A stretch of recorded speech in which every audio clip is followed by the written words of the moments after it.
এবার আবহাওয়ার খবর আমরা দেখে নেব। বৃষ্টির হাত ধরে দিনের তাপমাত্রায় 4 ডিগ্রি সেলসিয়াস পতন, তবে বৃষ্টির পালা শেষ। এবার শুকনো আবহাওয়া, 3 দিন পর 2 থেকে 3 ডিগ্রি সেলসিয়াস বাড়বে রাতের তাপমাত্রা। আজ কলকাতার সর্বনিম্ন তাপমাত্রা 19.6 ডিগ্রি সেলসিয়াস। আজ থেকেই বাড়বে সর্বোচ্চ তাপমাত্রা। সকাল আংশিক মেঘলা, পরে পরিষ্কার হবে আকাশ। আর একবার জানিয়ে রাখে, বৃষ্টির হাত ধরে এবার দিনের তাপমাত্রা 4 ডিগ্রি সেলসিয়াস পতন, বৃষ্টি শেষ। তবে আবহাওয়া কেমন থাকবে জানবো আমাদের প্রতিনিধির কাছ থেকে। কমলেশ চৌধুরী রয়েছেন। কমলেশ, সর্বোচ্চ তাপমাত্রা যেটা 31 ডিগ্রি ঘরে পৌঁছে গিয়েছিল, সেই তাপমাত্রা গতকাল 27 ডিগ্রির নিচে নেমে গিয়েছে।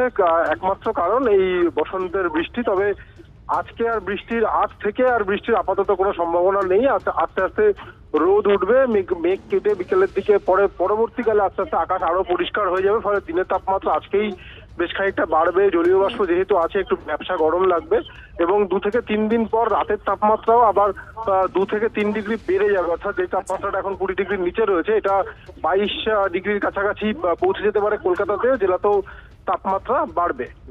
ধন্যবাদ। এবার দেখে নেব ট্রাফিক আপডেট।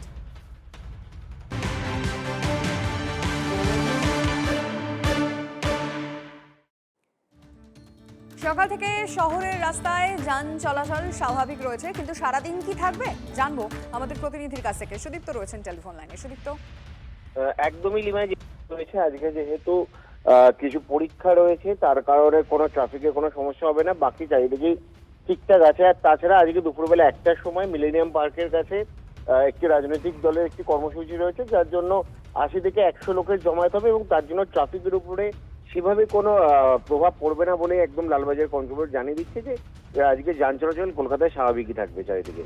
লিমা, ধন্যবাদ।